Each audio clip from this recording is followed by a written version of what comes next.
Boker Tov les amis, Shalom à tous et à toutes, Bezrat Hashem, une bonne journée, beaucoup d'Atzlacha. On se prépare, ce soir c'est la Iloula de Rabbi Nathan. Bezrat Hashem, c'est le 10 Tevet. Et le 10 Tevet, il y a eu, comme Rabbi Nathan il le dit, le 10 Tevet, il y a eu trois choses qui se sont passées. C'est pour ça qu'on jeûne le 10 Tevet. Il y a eu la destruction c'est-à-dire le début de la prise de Jérusalem par Nabuchodonosor. C'était le premier temple. Ensuite, il y a eu aussi la mort de Ezra Sofer. Le Ezra Sofer, c'était le dernier entre les prophètes et les nouveaux, ceux qui avaient la Torah orale, c'est-à-dire il était entre les deux, puisque Ezra, c'était le prophète Malachi, et c'est lui qui a commencé la Torah orale aussi, il était entre les deux. Et nos sages disent qu'il était aussi grand que Moshe Rabbeinu. Normalement, il aurait pu donner la Torah, c'est lui qui aurait dû donner la Torah comme Moshe Rabbeinu. Et aussi, il y a eu la traduction de la Torah en grec. Ça aussi, c'est une des choses qui se sont passées à Sarah Betevet. En fait, c'était pas à Sarah Betevet, c'est 3 jours. Il y a je pense la traduction en grec, c'était le 8, et la mort d'Ezra Sofer, c'était le 9, et le 10, c'était la prise de Jérusalem par Nabuchodonosor. Bon, mais les Chachamim, ils ont fixé ça, ils ont tout fixé le 10 Tevet. Mais Rabbi Nathan, il est décédé le 10 Tevet. C'était un vendredi, et il a dit, avant de mourir, il a dit, quand Ezra Sofer il quitte ce monde, alors il y a beaucoup d'écrits hérétiques qui se multiplient, mais il a dit, avec une seule page de ce qu'il a écrit, ça suffira pour lutter contre le monde entier et contre toute l'hérésie qu'il y a dans le monde. Donc Bezrat Hashem, que son mérite il soit avec nous, nous accompagne pour nous protéger, bénir à tous, Bezrat Hashem, qu'on ne se fasse pas attraper par la folie de ce monde. Alors, on va Bezrat Hashem, étudier dans l'Écoutez Halachot, c'est Ilchot Tfilat Arvit, Halacha Gimel. Donc, c'est dans le l'Écoutez Halachot Bet, le deuxième volume de l'Écoutez Halachot. Ilchot Tfilat Arvit Halacha Gimel, c'est la page 466, c'est à la fin du Sefer, vers la fin du Sefer, d'accord? Donc sur cet enseignement sur la Torah 52. Donc Rabbi Nathan, il va nous parler de Arvit, comme quoi Arvit c'est Tfilat Arshut, c'est-à-dire que Arvit c'est une prière qui est normalement pas obligatoire. Normalement, Arvit, c'est une prière qui est, si on veut, c'est-à-dire c'est laissé au ratson de chacun. Mais bon, le Ham Israël, ils l'ont reçu comme, après ils l'ont accepté comme une obligation. Mais c'est pas, c'est-à-dire de la Torah, c'est-à-dire des sages, ça n'a pas été présenté comme une obligation. C'est-à-dire qu'il y a besoin que ça soit par le vouloir de chacun.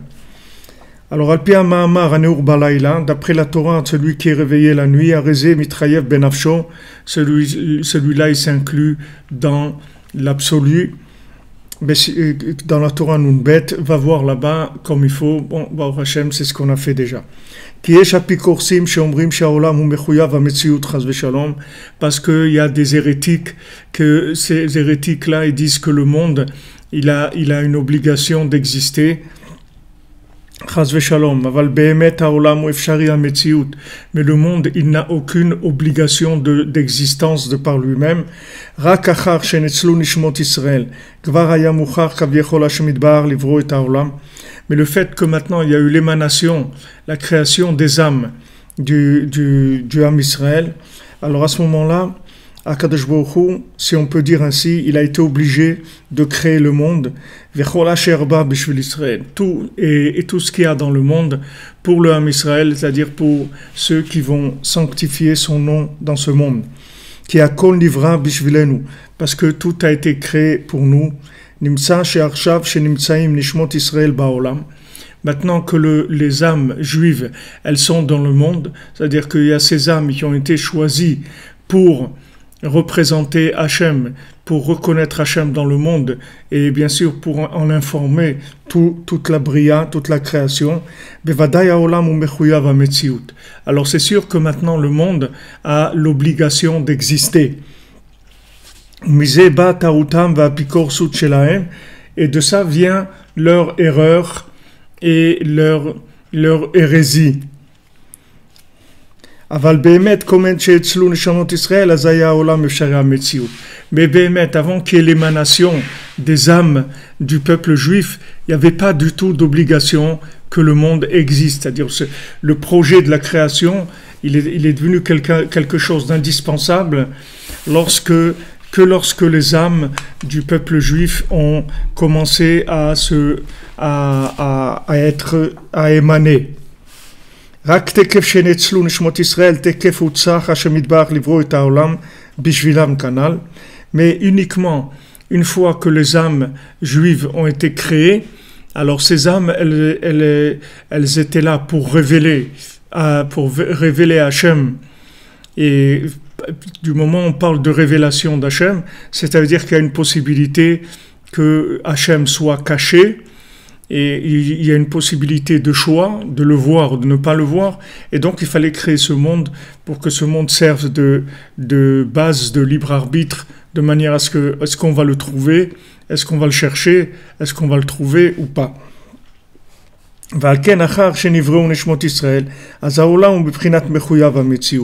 Donc bien sûr, une fois qu'il y a eu la création de ces âmes, à ce moment-là, il y a une obligation pour le monde d'exister. La bria, c'est la création. Je m'excuse, des fois j'emploie des mots en hébreu, je traduis pas, mais demandez-moi, il n'y a pas de problème. Donc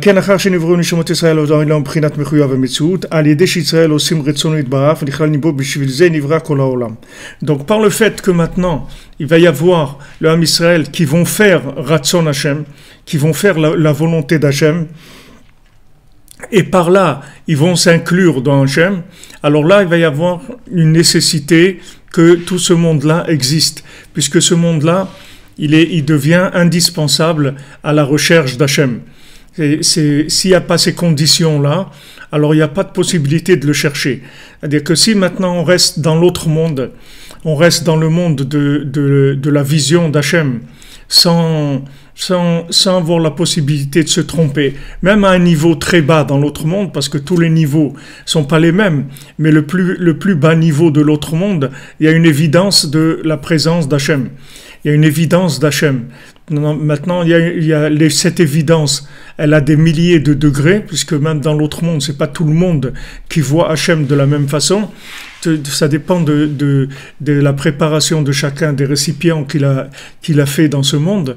Mais en tout cas, dans l'autre monde, il n'y a pas un choix possible de imaginer autre chose que la présence divine. Mais dans ce monde, il y a un choix.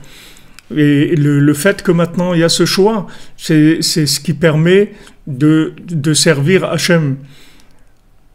C'est de servir Hachem, parce que le fait de servir Hachem, ça provient d'un choix. C'est-à-dire quand on sert Hachem, ça veut dire qu'on a fait un choix dans sa vie. Et à un moment où on peut faire quelque chose pour Hachem, et on peut faire autre chose.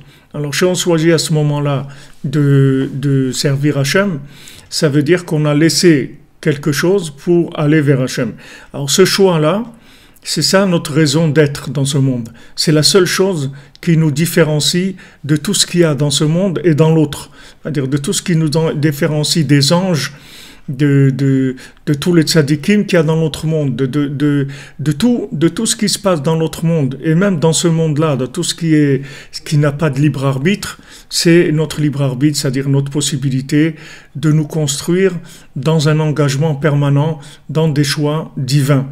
Il y a des choix qui sont basiques, c'est-à-dire qu'une fois qu'on les a faits, après ces choix, ils se démultiplient. C'est-à-dire qu'une fois que quelqu'un s'est marié, quelqu'un il a des enfants, quelqu'un il habite en Eretz Israël, quelqu'un, tout ce qui sont des engagements, qui produisent un résultat permanent.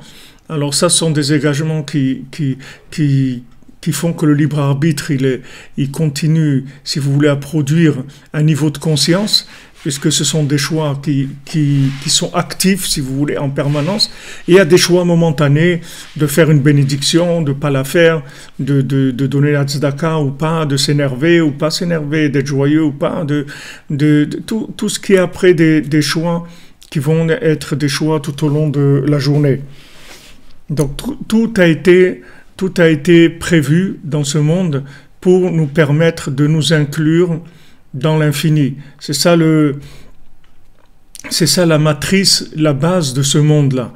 Tout ce monde-là, Rabbi Nachman a dit, tout ce qui existe dans ce monde, c'est pour le libre arbitre, c'est tout. C'est pour le libre arbitre.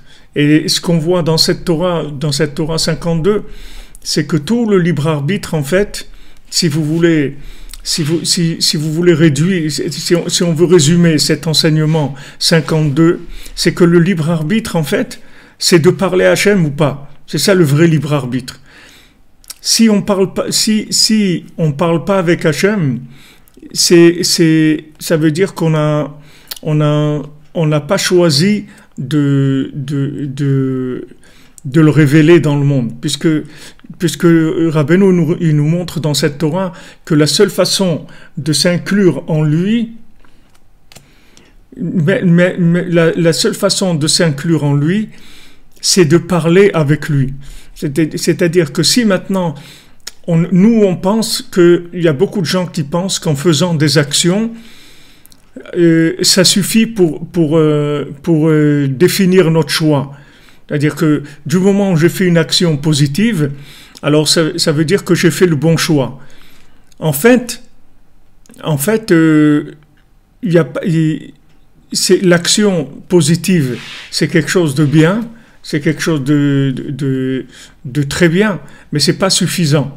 C'est-à-dire qu'il y a besoin d'un lien. C'est comme si vous êtes marié, maintenant avec votre conjoint, vous faites ce qu'il y a à faire. C'est-à-dire que chacun, il y en a un qui fait les courses, l'autre il paye les factures, l'autre il va chercher les enfants à l'école, l'autre il va amener la voiture à réparer, l'autre il va faire le ménage, chacun il va faire ce qu'il a à faire, d'accord?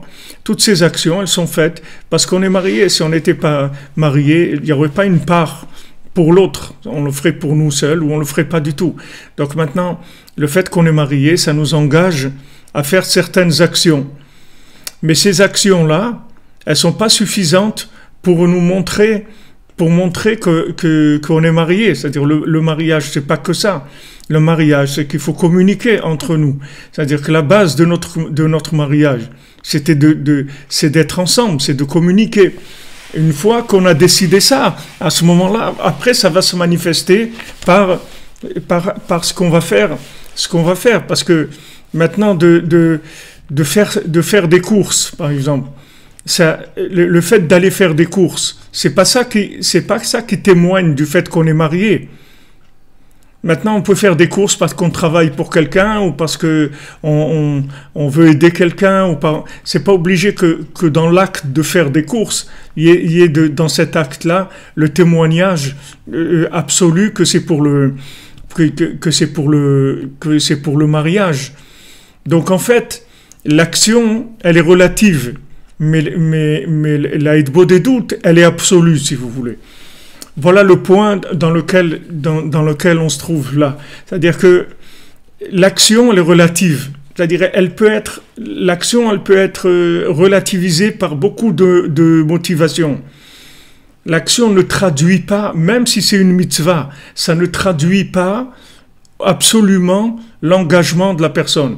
Ce qui traduit absolument l'engagement de la personne, c'est le fait de prendre le temps de parler avec. C'est-à-dire que le mariage, c'est exactement pareil. L'éducation, c'est pareil. La vie, toute la vie, elle est faite du même principe. C'est-à-dire que si on prend le temps de communiquer, de parler, de donner à l'autre l'importance d'exister par le fait qu'on lui parle, puisque, si vous voulez, lorsqu'on est au maximum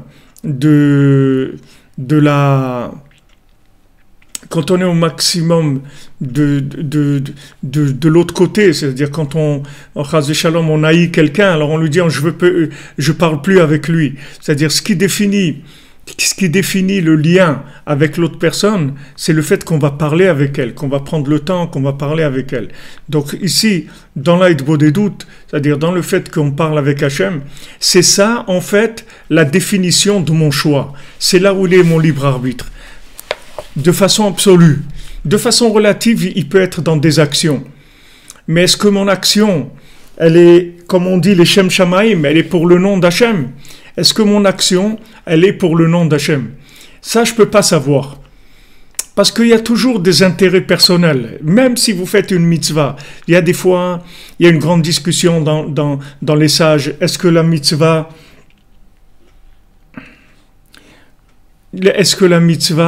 elle est faite pour prendre du plaisir ou pas? Est-ce que j'ai le droit de prendre du plaisir à faire une mitzvah? Est-ce que à part les mitzvot qui sont du plaisir, comme le Oneg Shabbat, avoir du plaisir le Shabbat, ou avoir du plaisir de Yom Tov, mais il y a des mitzvot, est-ce que, par exemple, quelqu'un il aime prier, ou quelqu'un il aime étudier, est-ce que ça a été donné pour le plaisir ou pas? Et c'est pas une discussion qu'on arrive on est arrivé à trouver vraiment la réponse, parce que il peut toujours y avoir un côté où il y a un intérêt personnel. Ça peut être le plaisir, ça peut être beaucoup de choses d'autres, l'honneur, l'argent, le bien-être, la peur.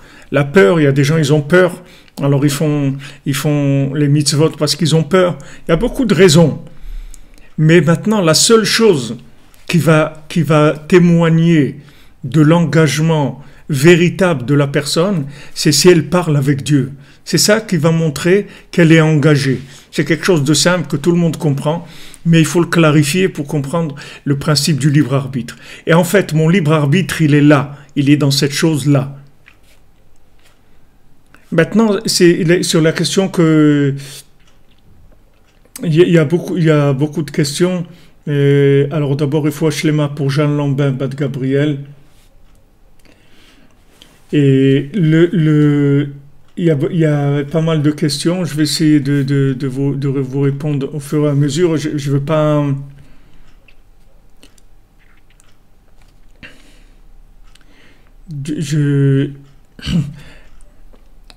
Si vous voulez, je vais essayer de faire une parenthèse, de revenir sur là où je suis. En fait, les âmes juives, elles ont été créées en ayant une obligation par définition même de chercher Hachem et dans ce monde. C'est-à-dire c'est une obligation, c'est-à-dire elles ont 613 mitzvot de façon obligée. Maintenant, les nations, elles ont le choix, elles ont 7 mitzvot de Bnei Noach qu'elles sont obligées, et après elles ont le choix de progresser jusqu'à pouvoir s'inclure, si elles le désirent, dans le Ham Israël. Mais le libre arbitre, il existe, si vous voulez, pour tout le monde au niveau du dialogue. C'est-à-dire que si maintenant quelqu'un il commence à parler avec Hachem, chaque fois qu'il va parler avec Hachem, il va s'inclure plus dans l'infini par son propre choix. C'est lui qui décide. C'est son propre choix. Maintenant, ce niveau d'inclusion, il va être différent pour chacun. Chacun là où il est, il va découvrir Hachem selon combien il a parlé avec lui. Plus on va parler avec quelqu'un, plus on va le connaître. Plus on va parler avec Hachem, plus on va le connaître. Et c'est là où il y a mon véritable choix. Et ce choix-là, tous les êtres humains, ils l'ont. Ce choix-là, c'est le point de départ du libre arbitre de tout être humain. Mais si quelqu'un ne parle pas avec Dieu, alors on peut pas dire qu'il est dans une attitude de libre arbitre. Parce que le libre arbitre, le véritable libre arbitre, il commence à partir de là. C'est-à-dire du moment où je parle avec toi, ça veut dire que j'ai pris conscience de ton existence, j'ai pris conscience que c'est toi mon créateur, et j'ai pris conscience qu'il n'y a que toi qui peut m'aider, il n'y a que toi à qui j'ai des comptes à rendre, il n'y a que toi qui existe vraiment en fait. C'est-à-dire que cette notion-là de Mechouyav Metsiout, c'est-à-dire que Hachem, il est à l'existence absolue, ça veut dire que il n'y a que Hachem qui existe vraiment. Tout le reste, ce sont des existences relatives. Est-ce qu'elles vont s'inclure dans Hachem ou pas? Tout ce qui existe dans le monde, est-ce que maintenant cette chose-là va s'inclure dans Hachem ou pas s'inclure dans Hachem? Si elle s'inclut dans Hachem, elle a utilisé son libre arbitre au maximum et donc elle va avoir une connaissance d'Hachem, une reconnaissance d'Hachem qui va arriver à des niveaux très élevés. Parce que le fait que maintenant j'utilise mon choix, ma possibilité de choisir pour connaître Hachem, et la seule façon de le connaître, comme Rabbi Nachman nous dit, le connaître vraiment, c'est de parler avec lui. C'est la seule façon de le connaître vraiment, puisque c'est le seul échange direct, si vous voulez. Toutes les actions, c'est bien, mais l'action, au préalable, il faut qu'elle ait un échange avec Dieu au niveau du dialogue. Quand il y a un échange au niveau du dialogue, alors l'action, elle prend une dimension aussi de libre arbitre. C'est-à-dire, cette action, elle prend une dimension d'absolu. Mais si maintenant je ne parle pas avec Hachem, donc cette action, elle ne traduit pas mon engagement par rapport à Hachem. Comme je vous ai dit tout à l'heure, c'est-à-dire que quand on est marié, être marié, c'est pas faire les courses, payer les factures, payer le loyer, aller chercher les enfants à l'école, aller réparer le chauffage s'il marche pas. Tout ça, ça peut se faire sans être marié. Ces choses-là, c'est pas elles qui témoignent que je suis marié. Il y a des gens qui disent ouais mais je comprends pas, tu me demandes si je t'aime ou pas, mais voilà je fais ça, tout ce que tu fais c'est bien, mais ça traduit pas l'engagement absolu. L'engagement absolu se traduit quand on parle avec la personne, quand on ouvre son cœur, qu'on prend le temps de parler, quand il y a de la disponibilité de cœur et qu'on s'assoit et qu'on prend le temps de parler. C'est ça qui montre qu'on est engagé. Et s'il n'y a pas ça, le reste, ça peut être que de la simulation, c'est tout.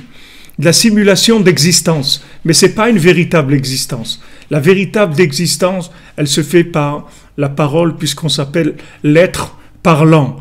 Même une vache, elle fait des courses. Elle va, elle va chercher du manger, elle travaille, elle fait des choses. Une vache aussi, elle fait des choses.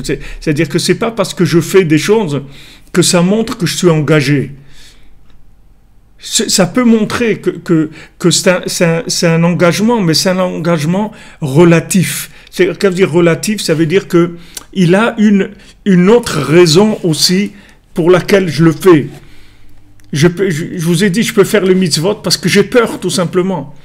J'ai peur qu'il me tombe un truc sur la tête, j'ai peur de tomber malade, j'ai peur de trucs et tout. Alors je fais des mitzvot, je fais attention, je fais Shabbat, je fais les choses parce que j'ai peur. Ou je fais parce que ça me plaît. Ou je fais parce que socialement, je veux m'inclure dans un certain groupe social. Je veux faire partie d'un groupe social. Donc, je fais les mitzvot. Je veux faire partie des gens qui sont pratiquants, qui pratiquent la Torah, etc. Il peut y avoir des centaines de raisons pour lesquelles j'agis. Mais maintenant, de parler et d'avoir sa disponibilité de temps et de cœur, ça, il y a rien qui peut faire ça si c'est pas un engagement. C'est-à-dire, on peut pas parler si on n'est pas engagé. Et si vous voulez, la parole doit venir, Rabbeinu dit, la parole, elle doit venir du ratson, c'est-à-dire que du vouloir. Quand maintenant je m'assois, je viens pour parler, que ce soit parler avec Dieu, parler avec mon conjoint, parler avec mes enfants, parler avec un ami, quand je viens parler, dans ce dialogue, c'est un dialogue avec du bon vouloir à l'intérieur, c'est-à-dire que, en fait, je cherche la communication, je cherche la véritable inclusion. Quand on parle d'amitié, dans le mot amitié, le mot âme, c'est-à-dire quand on parle d'âme-sœur, c'est-à-dire le mariage, c'est l'âme-sœur, mais les âmes-sœurs, il y en a beaucoup dans le monde. Il y a beaucoup d'âmes sœurs. C'est pas qu'il y a beaucoup d'âmes sœurs qui sont notre conjoint. Notre conjoint, il y en a qu'un seul. Mais tous les rapports qu'on a avec tout dans le monde, ce sont des âmes sœurs. C'est-à-dire, ce que je mange, c'est dans le manger, il y a des âmes sœurs. Dans les amis, il y a des âmes sœurs. Dans la famille, il y a dans tout ce que je côtoie, dans l'argent, dans tout. C'est pour ça que tout s'inclut avec moi dans l'infini. Quand je parle avec Dieu, après, tout est, si vous voulez, tout est optimisé, tout est connecté. Tout ce qui est autour de moi devient connecté. Parce que j'ai connecté l'acte principal qui décide de tout le reste. Quand si vous voulez, le principe d'Hitbodut, vous pouvez très bien le comprendre dans les rapports humains. Parce que les rapports humains, ils traduisent exactement cette attitude-là. Si maintenant vous avez une discussion avec votre conjoint, vous pouvez pas prouver votre amour avec des actes. Vous pouvez pas prouver à quelqu'un, c'est pas parce que vous lui avez fait un cadeau que vous l'aimez. Mais si vous l'aimez, alors le cadeau, il prend une dimension. Mais si la personne ressent votre amour, alors le cadeau, il prend une dimension. Il prend une dimension extraordinaire. Vous pouvez offrir un stylo à quelqu'un, et il est content, parce que dans ce stylo-là, il y a la traduction de l'amour que vous avez. Mais il y a aussi une agence de voyage, elle peut vous offrir un stylo. Mais l'agence de voyage, elle vous offre le stylo parce que vous achetez les billets d'avion chez lui. C'est pas du tout, c'est pas parce qu'il vous aime, parce qu'il aime votre portefeuille, c'est pas parce qu'il vous aime à vous. Il aime votre portefeuille, alors il vous offre un stylo. Donc le fait d'offrir le stylo, c'est pas ça qui prouve l'amour. Mais s'il y a de l'amour, alors après, quand on offre un stylo, waouh, c'est extraordinaire. Comme des fois, vous avez un objet auquel vous tenez. Vous avez reçu de quelqu'un que vous aimez, de votre grand-mère, ou je sais pas, quelqu'un que vous aimez, il vous a offert quelque chose, d'accord? Il vous a offert quelque chose de simple. Je sais pas, une lampe de poche, une assiette, un verre, quelque chose. Et quand vous utilisez ce verre, quand vous buvez dedans, en fait, ça vous réveille toute la connexion que vous avez eue avec votre grand-mère, avec tout. Mais pourtant, ce verre-là, si quelqu'un d'autre il le voit, c'est un verre, c'est tout, ça sert à boire. C'est tout, c'est un verre pour boire, c'est tout.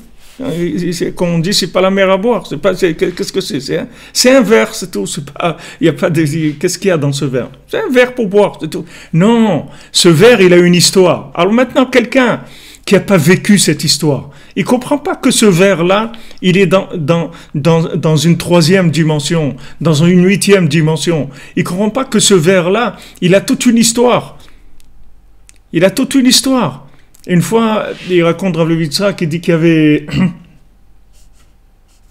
y avait le José de Lublin. Le José de Lublin, c'était un grand tzaddik. Alors, quand il est décédé, alors pour subvenir aux besoins de la famille, etc., ils ont vendu ses objets, ils ont vendu sa kippa. Ils ont vendu sa kippa aussi, la kippa du José de Lublin. Alors la femme du José de Lublin, avant de la donner à la personne qu'il avait acheté, elle l'a lavée pour qu'elle soit bien propre, etc. Et après elle lui a donné. Alors quand la personne elle a vu ça, elle a dit mais Mais moi, ce que je voulais, c'est la kippa du José de Lublin quand il l'a portée. C'est-à-dire, je voulais pas qu'elle soit lavée. Je voulais le maximum de sa présence. C'est pas pour acheter une kippa. Si c'est acheter une kippa, je peux acheter, même si elle a appartenu du haut. Mais je voulais sentir que, voilà, c'est lui qui la portait. Il y a encore dedans son odeur, sa présence, parce qu'elle elle a été portée par lui. Maintenant, vous l'avez lavée. Vous avez enlevé beaucoup de sa valeur. Le fait que vous l'avez lavée.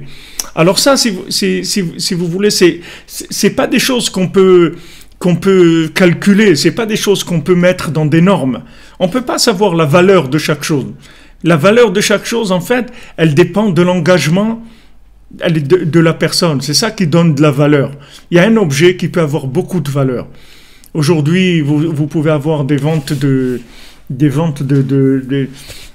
livres qui datent il y a 300 ans ou 400 ans, ils vont se vendre très cher.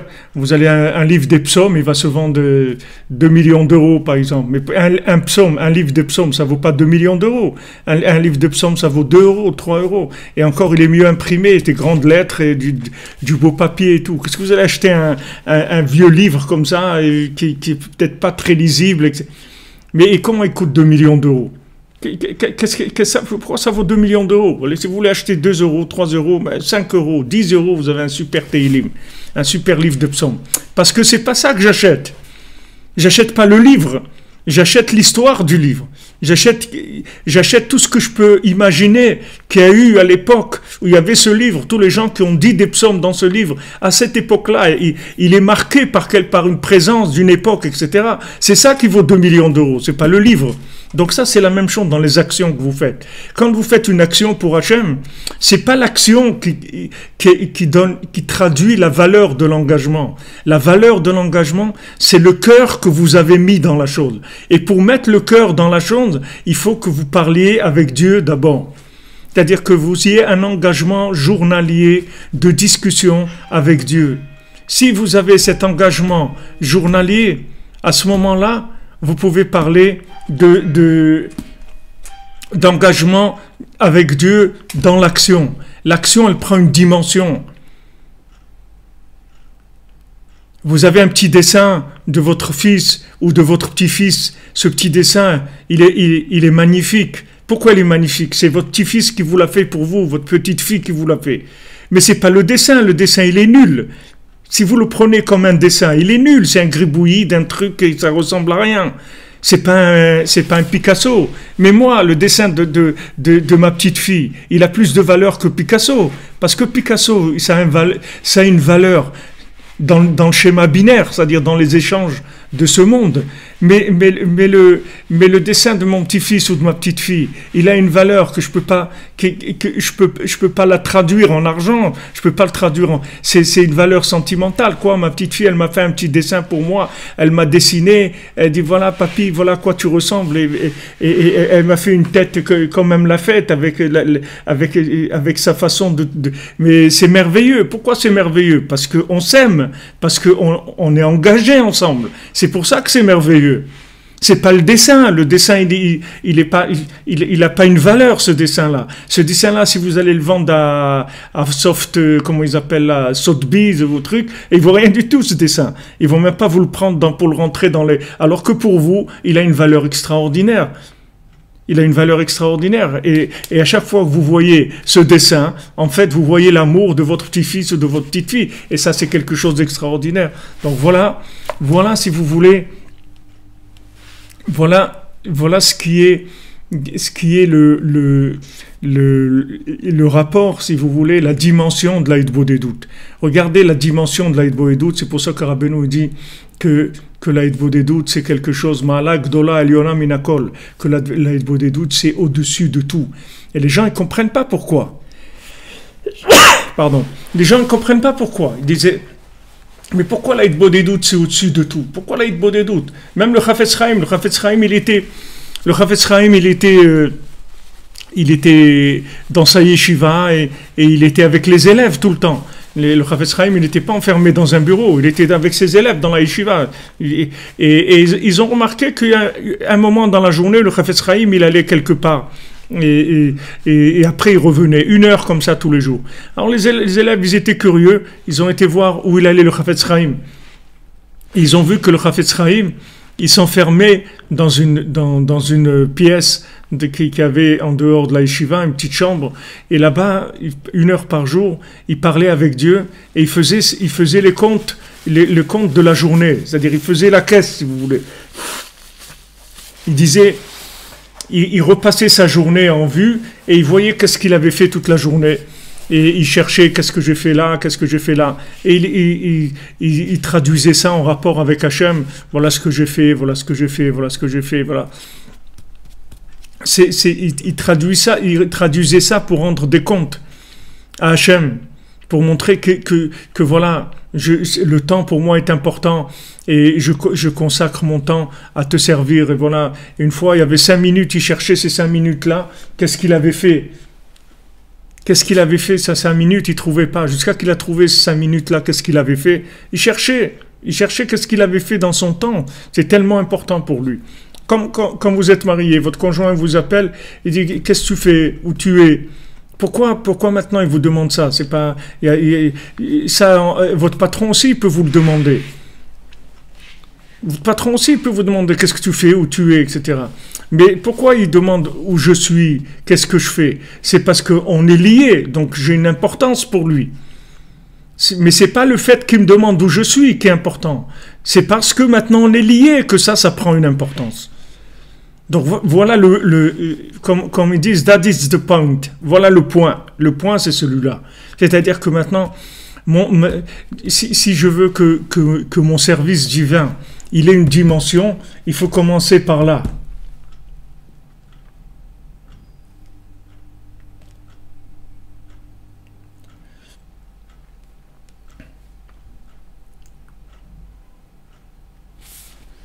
Exactement, Israël Meir, où elles sont les 5 minutes? Notre ami Maxime dit. Vous regardez les... Amen, merci Arthur pour votre santé. Merci pour vous aussi que de bonnes nouvelles, Bézant Hachem. On s'accroche à Rabbeinu, on s'accroche à l'aide des doutes. C'est ça, tout prend une dimension, tout devient optimisé, surdimensionné. Pourquoi? Parce que on parle du fait qu'on a parlé avec Hachem, si vous voulez, on a placé la base de la construction de notre vie. Notre vie, c'est ça. Notre vie, c'est qu'on est engagé avec Dieu. Voilà notre vie. Ah, maintenant, quand je fais les choses petites, grandes, à moyen, c'est pas à moitié. Je fais même des bêtises. C'est pas important. C'est pas important. Ce qui est important, c'est est-ce que je suis engagé ou pas. Les gens, ils ont plus peur des bêtises que de l'engagement. Mais en fait, il faut avoir plus peur du non-engagement que des bêtises. Parce que quelqu'un qui est engagé, même s'il fait des bêtises, c'est pas grave, ces bêtises. Parce qu'il est engagé.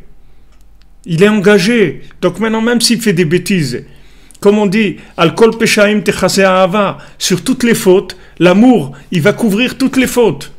Rabbeinu il dit, tant qu'il y a de l'amour, on peut accepter tout de l'autre. Mais quand il n'y a plus d'amour, on n'accepte plus rien. Il n'y a plus rien qui passe. Il n'y a plus rien.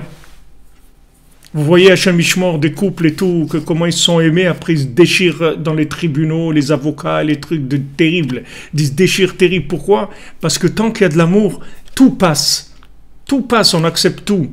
Un petit enfant, on accepte tout de lui. Il nous casse des trucs, il ouvre les armoires, il sort des trucs, on accepte tout de lui parce qu'on l'aime.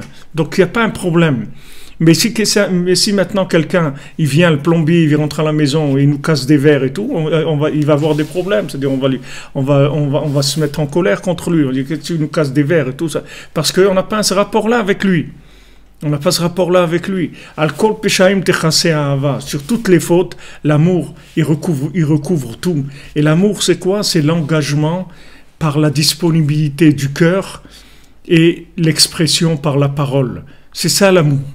L'amour, c'est que je prends le temps de faire exister l'autre dans ma vie par le fait que je lui consacre un moment d'attention, un moment où je suis attentionné. Attentionné, ça ne veut pas dire que je lui ai offert une tablette de chocolat. Ça veut dire que maintenant, je lui donne de mon temps, et du temps avec de l'attention, pas du temps de pause, du temps avec de l'attention, du temps avec du cœur, du temps avec de la concentration, du temps avec de la considération.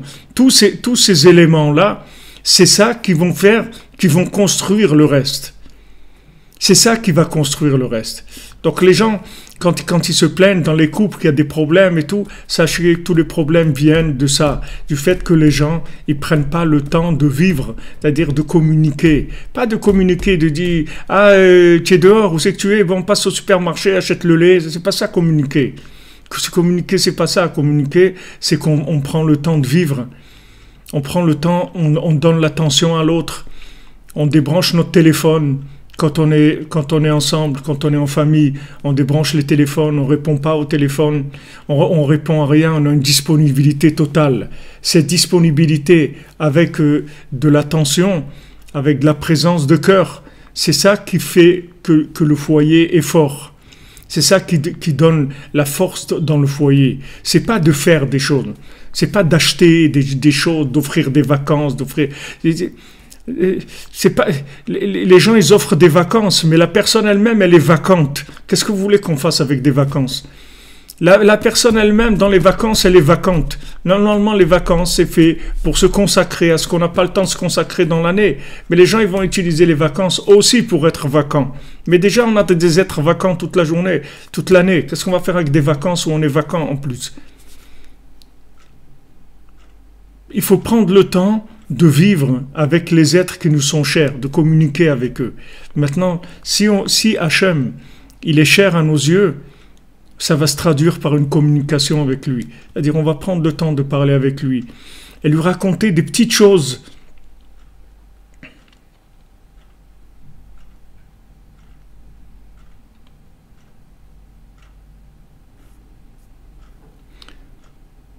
Des petites choses, des fois, des choses qui n'ont pas tellement de sens, si vous voulez, au point de vue réalité de la vie, de ce monde, etc. Ça peut être des choses qui sont banales. On va parler à la maison, des fois on peut parler d'une chose, d'une autre, c'est pas important.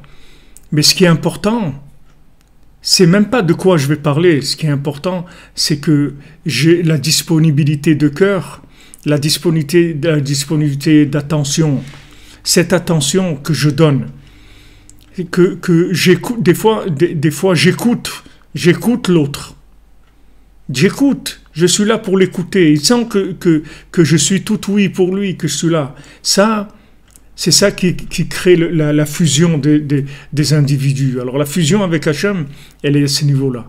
Comme ça, je fusionne avec Hachem. C'est comme ça que je deviens Echad avec Hachem. Et quand je deviens Echad avec Hachem, alors tout ce qui m'entoure, ça devient Echad avec Hachem. Tout devient Echad avec Hachem. Une fois, il y avait une discussion comme ça entre... Exactement, M. Idriss, il n'y a pas de banal avec le... Ah, c'est beau ça. Communiquer, c'est comme un. Comme un, ça veut dire Echad. Très beau. Une fois, il y a une discussion comme ça entre Rabbeinu et son frère Yechiel. Rabbeinu avait un frère qui s'appelait Yechiel, qui est devenu son élève. Bien sûr, un grand tzaddik, c'était le frère de Rabbeinu, c'est descendant du Baal Shem Tov, des grands monsieur, des très grands monsieur. Alors, il voulait parler avec Rabbeinu. Et des fois, il n'arrivait pas. Des fois, il voulait parler avec Rabbeinu, il n'arrivait pas. Alors, il a dit à Rabbeinu, il a dit, je voudrais parler avec toi, mais j'arrive pas. Alors Rabbeinu lui a dit, parle avec Hachem, et après tu pourras parler avec moi. Parle d'abord avec Hachem. C'est-à-dire que Hachem, c'est la racine de toute existence, de toute vie sur terre. Si je communique avec Dieu, alors automatiquement, c'est un début de communication avec tout ce qui existe sur terre. Donc c'est pour ça que ça résout tous les problèmes. Et principalement les problèmes de rapport humain. C'est sûr que ça les résout. Puisque maintenant, je me suis adressé à la racine de tout ce qui vit. Donc c'est sûr qu'après, quand je viens à parler avec un individu, je peux communiquer avec lui, j'ai pas de problème. Parce que j'ai réparé la racine même de toute communication sur terre, qui est la communication avec le divin, la communication avec Hachem. Et de là, après, je peux arriver à communiquer. Donc Rabbeinu lui a donné ça comme solution à ce problème de manque de communication.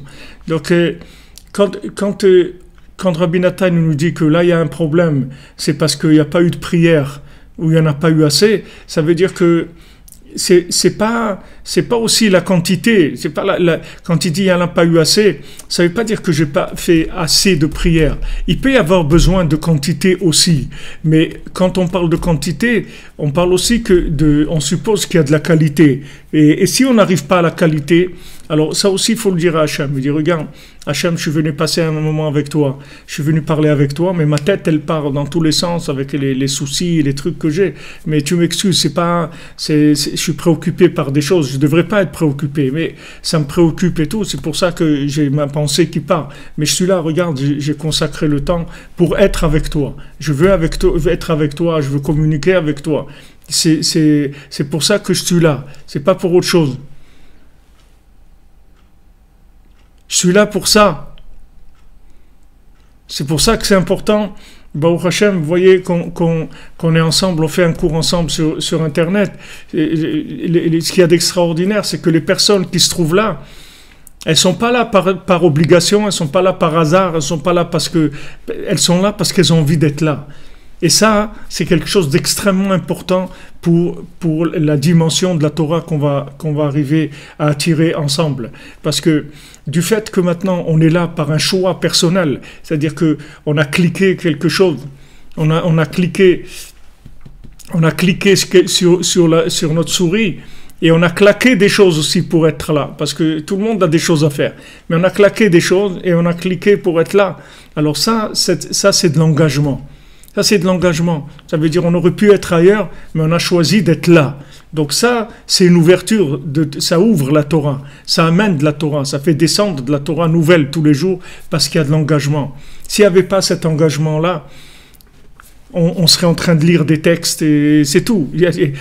Vous reconnaîtrez pas dans les textes, ni moi non plus, parce que c'est des textes qui sont là en attente d'amener une dimension. Mais les textes, ils sont là, comme je vous disais tout à l'heure, pour faire les courses. Les courses, ok, tu as fait les courses, tu nous as acheté à manger, tu nous as acheté des vêtements et tout, mais c'est pas ça qui nous prouve que tu nous aimes. Mais si maintenant tu nous aimes, alors après, tu n'as pas besoin de faire beaucoup de courses et beaucoup de cadeaux. Un petit peu, ça suffit aussi. Et ne te prends pas trop la tête, parce qu'un petit peu, ça a une dimension extraordinaire, parce qu'il y a du cœur. Mais s'il n'y a pas de cœur, tu peux faire beaucoup, tu vas brasser beaucoup, qu'est-ce que tu vas voir de tout ça? Alors après, ça devient de la connaissance, si vous voulez. La personne, elle étudie, elle développe de la connaissance. Mais Hachem, c'est pas la connaissance qui l'intéresse. La connaissance, elle intéresse beaucoup, mais il suppose préalablement qu'il y a un engagement. C'est pas que de la connaissance. Hachem, il suppose qu'il y a l'engagement. Alors, c'est la base. Les gens, ils pensent qu'avec la connaissance, ils vont s'en sortir. Ils vont s'acquitter de la connaissance. Mais c'est pas avec la connaissance, on s'acquitte pas. Si vous voulez vous acquitter, il faut de l'engagement. Après l'engagement, il y a de la connaissance. La connaissance, ça prend toute une autre dimension. Et l'engagement, il se fait avec la bouche. C'est-à-dire avec le temps, et avec la bouche, c'est-à-dire je consacre le temps et je m'engage. Amen. Merci Esther Christian pour vos bénédictions. Non, oui, même si la connaissance, elle engage la pratique, mais si vous voulez cette pratique-là, on veut que ça soit avec le cœur. Une fois qu'il y a le cœur, alors on rentre dans la connaissance, comme je vous dis tout le temps. C'est-à-dire si quelqu'un il a envie de soigner les gens et il ne sait pas comment il va faire, alors il va prendre la médecine. Mais s'il prend la médecine pour gagner de l'argent, alors c'est pas un médecin, c'est un commerçant. C'est comme s'il vend des pizzas ou il fait n'importe quoi. C'est un business, c'est tout. Et il va pas avoir le don de soigner les gens. Il va pas avoir l'inspiration pour soigner les gens. Parce que pour soigner des gens, il faut être inspiré. Cette inspiration, elle vient du fait que j'aime mon travail et j'aime les gens que je soigne aussi. Mais si j'ai appris la médecine pour gagner de l'argent, parce que c'est un métier où on gagne beaucoup, bien qu'aujourd'hui c'est pas vrai, mais disons que c'est un métier où je gagne de l'argent, où je vais gagner de l'argent. Alors ça marche pas. Donc la connaissance, c'est la même chose. Pourquoi vous voulez connaître la Torah? Pourquoi? Vous voulez connaître Hachem? Alors si vous voulez connaître Hachem, d'abord, parlez avec lui pour le connaître. Parlez avec lui, on connaît quelqu'un en parlant avec lui.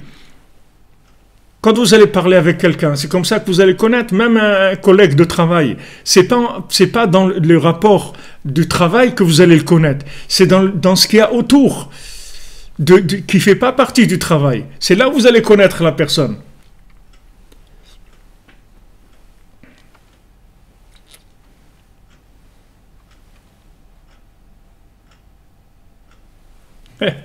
Exactement. Comme il dit Einstein, après c'est le chemin de la synagogue. C'est-à-dire que maintenant, une fois que vous avez parlé avec Hachem, en fait, vous avez tout est fait. Tout est fait. Parce que du moment où on est lié avec Dieu, alors tout est fait, puisque tout est lié maintenant. On a créé un lien dans tout. Donc, comme les maisons connectées, vous comprenez? Tout est lié. Donc, du moment où j'ai fait Idbodedut, tout devient lié. Après, maintenant, l'action, la moindre petite action, elle prend une autre dimension complètement. Complètement une autre dimension. Parce qu'il y a ce lien. C'est le lien qui va donner la valeur de l'action. Et à ce moment-là, il faut de la connaissance, c'est bien de la connaissance. Mais cette connaissance, elle est dans un but. Un seul but, c'est mieux te connaître. Mieux connaître Hachem. Pas avoir de la connaissance qui n'est pas la connaissance d'Hachem. Après, quand je rentre dans la connaissance, c'est pour mieux te connaître, Hachem. Je veux mieux te connaître. Je veux être plus proche de toi. Donc, je vais apprendre tes paroles. Je vais apprendre la Torah, parce que la Torah, c'est du souffle divin. Donc, c'est ça que je cherche dans la Torah. C'est toujours le contact avec toi. C'est ça que je cherche à travers la connaissance. C'est plus une connaissance pour savoir des choses. C'est une connaissance pour te connaître à toi. Maintenant, comme c'est toi qui as donné la Torah, comme c'est écrit que toute la Torah sont des noms d'Hachem. Quand la Torah, c'est Shemot, c'est des noms d'Hachem. Donc ça veut dire que chaque fois qu'on dit un mot de Torah, en fait c'est un nom d'Hachem. On appelle Hachem. On appelle Hachem par son nom. Quand maintenant vous appelez quelqu'un, vous l'appelez par son nom, c'est lui que vous cherchez. Si vous dites monsieur, alors monsieur c'est vague, mais si vous dites son nom, Shimon, alors là, ça y est, j'ai appelé Shimon. C'est lui, c'est ce. Ah, mais il y a beaucoup de Shimon. Alors c'est Shimon un tel. Ah, mais des Shimon un tel qui habite là-bas. Ah oui, je vois qui c'est. Alors comme ça, Hachem, il a des milliers de noms qui sont tous les mots de la Torah. Et en fait, pourquoi j'étudie? C'est pour appeler Hachem. J'appelle Hachem par la connaissance. C'est-à-dire, chaque fois que je dis un mot de Torah, c'est un nom d'Hachem. Mais mon intention, c'est de le connaître. C'est pas d'apprendre des choses. Mon intention, c'est de connaître Hachem. Quand j'étudie, quand je prie, bien sûr, quand j'agis, j'ai une seule intention, c'est de connaître Hachem. Dire Shu Hachem ve'uzo bakeshu panav tamid. Chercher Hachem et ve'uzo, et chercher sa gloire, sa force, qui sont les tzadikim. Chercher Hachem et les tzadikim, bakeshu panav tamid, chercher tout le temps son visage. C'est-à-dire chercher à le voir, le connaître. C'est ça qu'on veut. Alors, Bezrat Hachem, je vais interrompre maintenant parce que Bezrat Hachem, on va aller chez Rabbi Nathan tout à l'heure à Breslev. Donc de là-bas, peut-être que je ferai un live si Hachem il donne la possibilité, s'il y a l'internet là-bas, parce que ça marche en général pas très bien. Mais Bezrat Hachem, en tout cas, vous êtes tous avec moi dans ma pensée. Je vous emmène dans mon cœur, je vous emmène avec moi. On y va ensemble, Bezrat Hachem. On est connecté à Rabbi Nathan, à Rabbi Nachman, bien sûr, et on avance. Alors, une excellente journée, que des bonnes nouvelles. Et Bezrat Hachem, que la lumière du tzaddik, elle éclaire nos vies à tous pour nous donner que du bonheur, que de la réussite, que de la joie dans tous les domaines, Bezrat Hachem. Merci de votre présence.